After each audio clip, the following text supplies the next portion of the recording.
Assalamualaikum warahmatullahi wabarakatuh. Bagaimana kabarnya anak soli dan solihah? Bertemu lagi ya dengan Ustazah Fatimah. Hari ini kita akan melanjutkan belajar tentang siklus air. Nah, sebelum kita mulai pembelajaran, kita berdoa terlebih dahulu ya.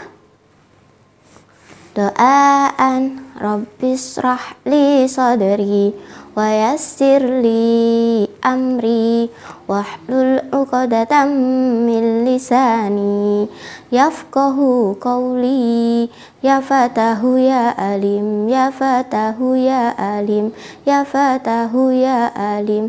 Allahumma sholli ala sayyidina Muhammad sahhil wa yassir ma ta'assar. Allahumma sholli ala sayyidina Muhammad sahhil wa yassir ma ta'assar. Allahumma sholli ala sayyidina Muhammad sahhil wa yassir ma ta'assar bi rahmatika ya arhamar rahimin. Seperti yang sudah Ustazah jelaskan tadi, bahwa hari ini kita akan melanjutkan belajar tentang siklus air. Nah, masih ingat apa itu siklus air? Yap, benar. Siklus air adalah proses di mana air bergerak dari permukaan bumi ke atmosfer dan kemudian kembali lagi ke tanah. Siklus air ini seperti yang sudah kita pelajari bahwa prosesnya konstan dengan air yang sama melalui siklus berulang kali. Masih ingat apa saja tahapan siklus air yang telah kita pelajari? Yap, benar, evaporasi. Kemudian, yap, kondensasi. Kemudian, presipitasi. Selanjutnya, yap, koleksi. Nah, melalui tahapan koleksi ini kita akan mengenal air tanah. Apa itu air tanah? Yuk kita pelajari. Tanah memiliki kemampuan menyimpan air. Dalam siklus air, tanah ini berperan penting dalam menyimpan air. Air tanah adalah air yang berada di bawah permukaan tanah dan terletak pada zona jenuh air. Air tanah ini biasanya sangat jernih. Apa sih gunanya air tanah? Air tanah sangat berguna saat menghadapi musim kemarau. Nah, bagaimana proses pembentukannya ya? Seperti ini.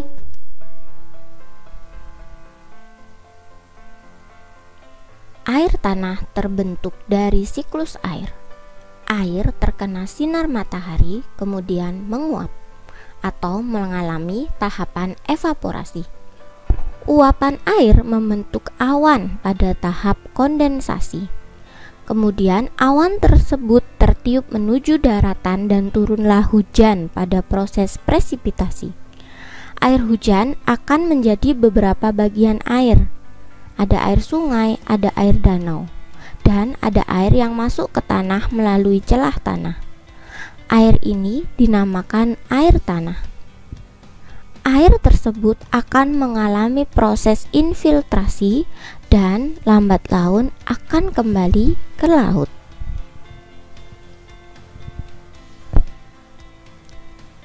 Terdapat beberapa faktor yang mempengaruhi air tanah. Apa saja itu? Curah hujan merupakan faktor utama yang mempengaruhi potensi tanah, karena sumber air tanah berasal dari air hujan yang turun. Curah hujan yang banyak atau semakin tinggi curah hujan akan menimbulkan cadangan air tanah yang banyak pula. Faktor selanjutnya yaitu material batuan. Kita ketahui kan bahwa batuan selalu ada di permukaan bumi. Air hujan merembes melalui celah-celah batuan. Lapisan tanah yang mengandung banyak batuan akan mengunci keberadaan air tanah lebih lama di dalam tanah.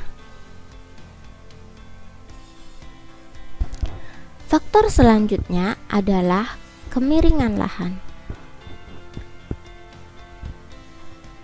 Air hujan yang turun membasahi bumi akan diserap ke dalam tanah, sehingga menjadi cadangan air di dalam tanah tersebut dan dinamakan sebagai air tanah, bukan?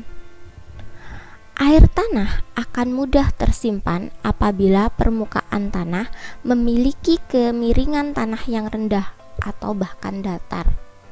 Semakin miring permukaan tanah, semakin sedikit jumlah air yang tersimpan. Nah, selanjutnya adalah vegetasi. Vegetasi berupa pepohonan atau rerumputan. Vegetasi ini berfungsi menyerap air ketika hujan. Semakin banyak jumlah vegetasi, semakin banyak pula air tanah yang tersimpan. Nah, sekarang kita sudah tahu kan faktor-faktor yang mempengaruhi air tanah. Nah, sudah paham kan apa itu air tanah dan faktor-faktor yang mempengaruhi air tanah? Ada apa itu? Wow, ada berita kekeringan di desa sana. Kenapa ya kira-kira? Apakah kekeringan itu diakibatkan oleh siklus air yang tidak berjalan sebagaimana mestinya karena ulah manusia? Bagaimana menurutmu? Ternyata kekeringan itu tidak terjadi karena kemarau panjang saja loh anak-anak, tapi kekeringan juga dapat terjadi karena ulah manusia. Banyaknya fungsi alam yang berubah karena paksaan tangan manusia demi kepentingan sendiri menjadikan siklus air di alam tak berjalan semestinya. Apa saja sih kegiatan manusia yang mempengaruhi siklus air? Kita pelajari yuk.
Memang akan terjadi sepanjang hayat.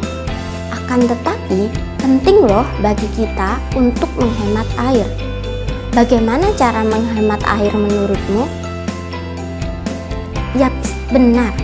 Cara menghemat air dapat dilakukan dengan cara menutup keran segera setelah tempat penampungan air terisi penuh, memanfaatkan air bekas cucian yang tidak tercampur zat kimia untuk menyiram tanaman, kemudian tidak mencuci kendaraan setiap hari, menggunakan air seperlunya termasuk saat kita berwudu.